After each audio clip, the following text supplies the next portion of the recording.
Dr. Krauss, welcome to Real Science Friday. Why do you think there is something rather than nothing?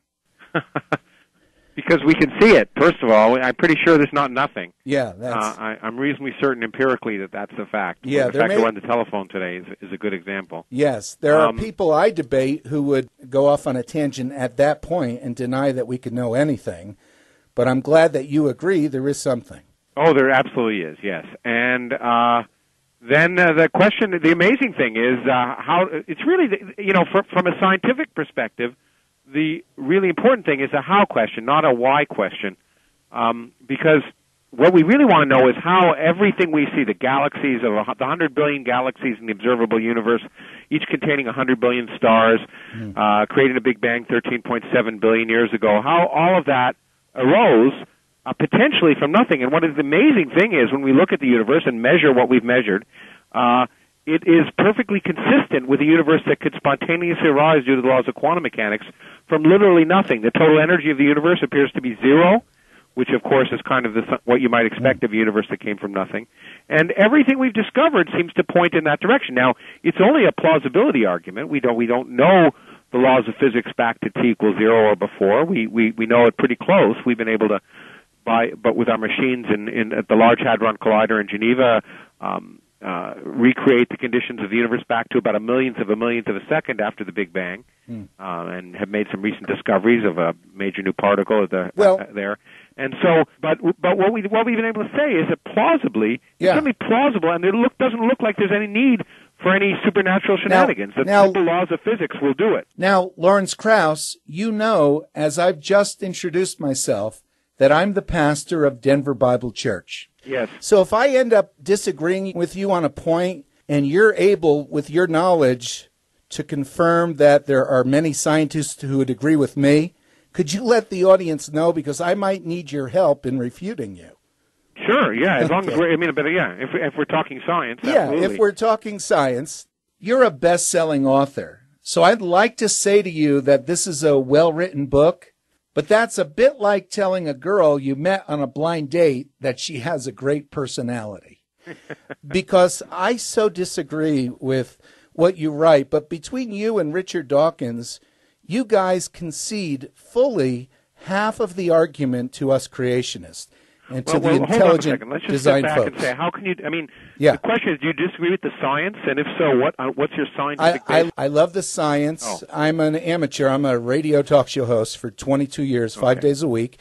I've debated people like Michael Shermer, Eugenie Scott. Back in the 90s, Eugenie Scott was on with me for an hour, and she said the best evidence for evolution was junk DNA.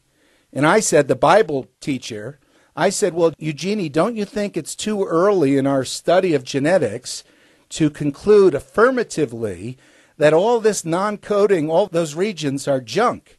And she said, we have it. We sell the DVD. She said, we absolutely know affirmatively that it has no function. Now fast forward 15 years, and it's the Bible pastor who was right, and one of the world's leading atheists who was wrong. Scientist. Well, first of all, Jeannie isn't a geneticist. No, secondly, neither am I. I'm a little worried when people make a mistake and say something, then suddenly it doesn't mean the science is wrong. It means the scientist is wrong. Well, I agree with that. I agree with that. To say we affirmatively...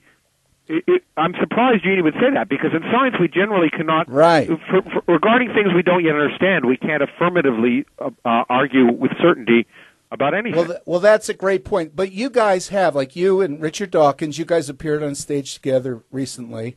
You guys have fully conceded half of our argument. Well, I don't know which half. Well, let me tell you. The universe had a beginning. If you want to go there, no, I'll agree with that. Richard Dawkins repeats everywhere he speaks that biology is the study of things that appear to be designed. And to explain what appears to be, on your part, the exquisite design of our universe, you believe that there are trillions of universes, so that ours appears beautifully designed just by dumb luck, because if you have septillions... Let's stop a second. I don't even use the word believe. Scientists don't use the word believe. I don't believe anything. What the question is, what does the data tell me? What's more likely? What's less likely? What's been ruled out by the data? And in fact, the universe is not particularly exquisitely designed for us. It's exquisitely designed to exist. it could be a lot better. In fact, we probably live in the worst of all universes for the long-term future of life. Yeah, we're able to observe. Space is non-zero. If it was zero, the universe would be better. Dr. Krauss, from our position, you say the sun is in an insignificant corner of our galaxy. From our position, unlike the vast majority of stars in our Milky Way, we are able to observe not only the Milky Way to an extraordinary degree, but the entire universe. We have such an extraordinary opportunity because of where we are. Well, it's not unique by how you're right. We're lucky. In fact, we're unlucky in a way. Yeah. We can observe the rest of the universe, but we can't observe most of our own galaxy. So it just depends. It's like someone who lives on the other side of the tracks. It's always greener. Well, yeah, but if we were in the cluster, right? We can see, but we are very unlucky. We can't see what we can't see. If we were in the cluster where most of the stars are in the center of our spiral galaxy, there would be so much interference, we might not be able to see hardly anything. Well, the point is we don't exactly know, first of all, the conditions, what life would be like, for example, there. And you're absolutely right that if we were right in the center of our galaxy, probably not only would we not be able to observe anything, but it'd probably be pretty hard for life to have evolved. But because we're in the outskirts of the galaxy, which is probably true for only, say, maybe 30 billion of the 100 billion stars in our galaxy. So we're one of 30 billion lucky stars, if you want to call it that, and that's fine. But, I mean, again, it's one of these things that it would be very surprising for us to find ourselves in a place we couldn't live. You agree with that? Well, that's surprising for us to find ourselves Lawrence, having evolved. That's like a doctor saying the reason your father is deaf is because he can't hear. No, it's not. It's so much like that. Agree that it's not too surprising that we find ourselves in a place that's conducive for life. Well, you agree with that statement? I think that's a non sequitur. It's a word game to try to. It's a tautology, not a non sequitur. Well, right. The extraordinary unlikelihood, the fine-tuning of the physical properties of the universe, and then the extraordinary unlikelihood... What fine-tuning you're talking about? I mean, you sound like you're an expert in this, and I assume you're not, but you're just spouting off some words that you've heard, so I'd like to know what fine-tuning you're talking about. All right. I've been doing a show for 22 years, 5 days a week. I'll tell you, the electron-to-proton mass ratio, right? It's 1 to 10 by what? 30-some zeros. No, the electron-to-proton mass ratio is 1 in 2,000. 1 in 2,000? Yeah.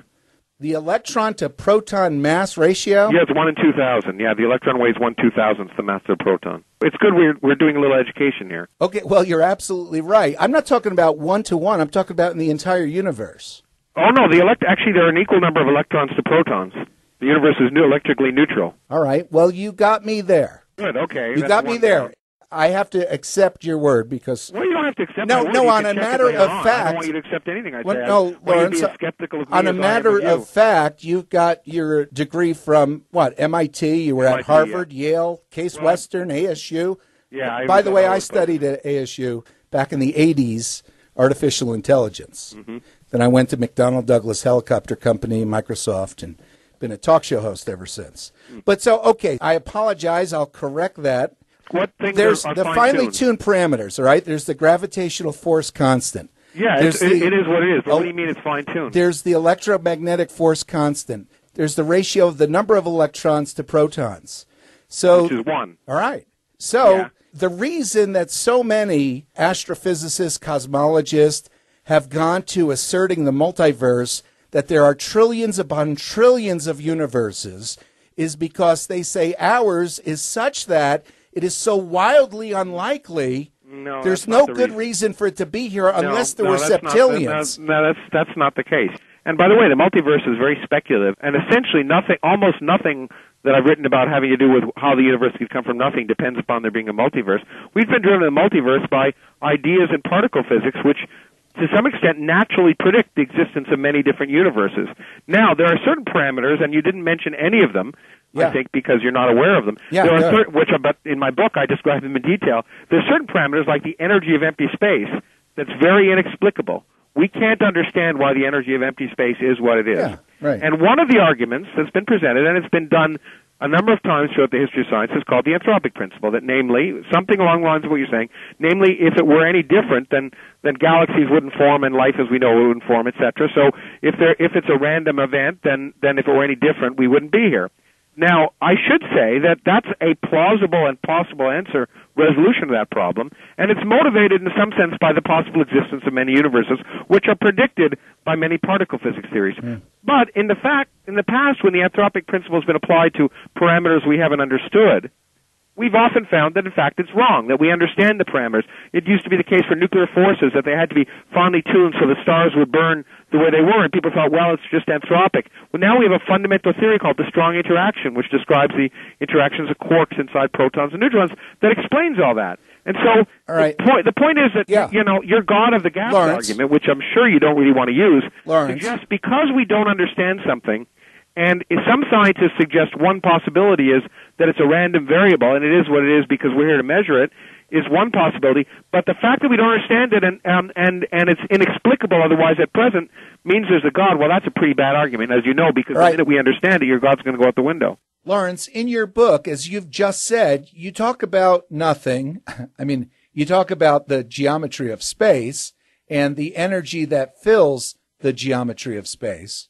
But to clarify, you're not denying, are you, that there are physicists around the world who have calculated the unlikely existence of these fine-tuned parameters and have looked at our universe and said that it is wildly unlikely. Actually am denying that. Are you denying that? Yeah, I'm denying that because no one can calculate the probability amplitude. There are many people who are saying, look, the parameters of our universe seem rather strange. And maybe they're random, and it would be nice to calculate the probability that they occur. But we don't know the probability distribution over all universes because we don't know the underlying physics of the multiverse. So no one can calculate the probability distribution. If they say they are, they're incorrect. This is what's driven people to say that there are at least 10 to the 500, 10 to the 500 zeros universes. Again, you got it wrong. Go Hold ahead. on. The reason that people say there may be 10 to the 500 universes is some people who think that string theory might be a good theory at the basis of quantum gravity, which you don't pointed out that string theory predicts 10 to the 500 different universes. Yeah, and there are other physicists who are saying that number, that's a paltry number compared to the number of universes. There must be virtually infinite. Well, and then, lo and behold, we find ourselves here in this one where we're able to exist. The point is, all of that may be true. I don't see what your problem is. Well, I am surprised. Could I just object for the record that you're denying that there are a legion of physicists who look at the parameters of the universe, gravitational force constant, electromagnetic force constant, and so on, and they say this is very unlikely, therefore there's likely trillions of universes, and we happen to be in the one that supports our existence. Well, I'm shocked that you deny that. It's the case of people who stretch the truth. You've got one or two things right, but your conclusions are wrong. There are many physicists who argue that the parameters of our universe are difficult to comprehend. There are many physicists who point out that there are various fundamental theories that predict the existence of many different universes, and therefore one possibility to explain the parameters that we see is that they are randomly distributed over universes, and we only exist in the universes that allow life. The problem with all of that, of course, is we don't even know what all sorts of intelligent life are. We don't know if the parameters of our universe are vastly different, whether a different source of intelligent life would evolve. We don't know even if we're typical of life in the universe. These are questions that are open questions at the forefront of physics, which is why we continue to look out instead of trying to assume we know all the answers. Lawrence, here's how it looks to me. By the way, the book is A Universe from Nothing, Lawrence Krauss, afterword by Richard Dawkins. Here's the way it looks to me. When Richard Dawkins joins the discoverer of DNA and so many atheists and evolutionists now, saying that perhaps... I don't know what you mean by atheists and evolutionists. Well, there's some people who are atheists, some people are evolutionists, some people are not. What do you mean by evolutionists? People who believe molecules to man evolution. Neo-Darwinism. What do you mean? Well, as I said, can I tell you what they're saying before the people who accept the evidence of empirical science. Yes, the same people who believe the Earth is round. Those people. Well, the president of the Flat Earth Society is a Darwinist. Well, they operate fine, today. But I'm just saying he's an idiot for being a president of Flat Earth Society. I agree with you. See, we agree on something. Yeah, no, exactly. Lawrence, and all I'm saying is there are no scientists who aren't evolutionists. Could I make my point? So you don't believe in gravity. Could I make my point so you can tell me I'm wrong? They're on the same level of footing. When Richard Dawkins and so many atheists say that perhaps because of the complexity of molecular biology, They joined the discoverer of DNA in saying maybe life came here from aliens. They seeded life on Earth.